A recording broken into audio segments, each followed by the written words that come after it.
सुन्नुहोस् दाइ जोजलपा नमस्ते। तपाईँहरू कुन विषयमा छलफल गर्दै हुनुहुन्छ? अब छिटै हुन लागेको एउटा सद्भाव र शान्तिको लागि साइकल र्यालीको यो बाटो अवलोकन गर्ने, कहाँ के गर्नु पर्ला, स्टपहरू कहाँ बनाउनु पर्ला, खाजा नास्ता कहाँ गर्नु पर्ला, खानाको व्यवस्था कहाँ गर्नु पर्ला आदि इत्यादि बुझ्नको लागि आज साथीहरू 4 जना मिलेर हामी यो रुटको विषयमा अध्ययन गर्न आएको। कहिले हुँदैछ कार्यक्रम?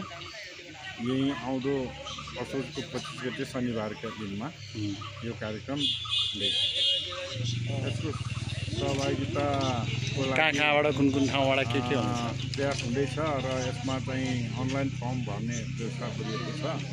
अनलाइन फर्म भर्नको लागि वनराज साके, विकास बजाचार्य र पद्मसुन्दर साके 3 जनालाई सम्पर्क गर्न सक्नुहुनेछ।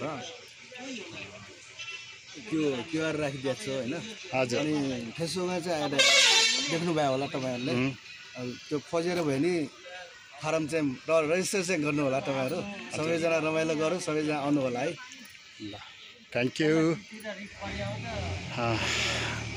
2082 साल असोज 25 गते शनिबारको दिन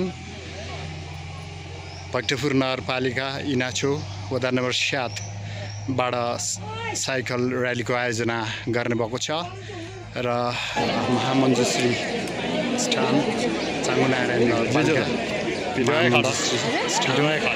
भएको कारणले गर्दाखेरि पनि रमाइलो वातावरणका साथ हामीहरूको साइकल र्यालीको आयोजना गरिएको छ र यस कार्यक्रममा सहभागी हुनको लागि हार्दिक सबैलाई अनुरोध गरिएको छ।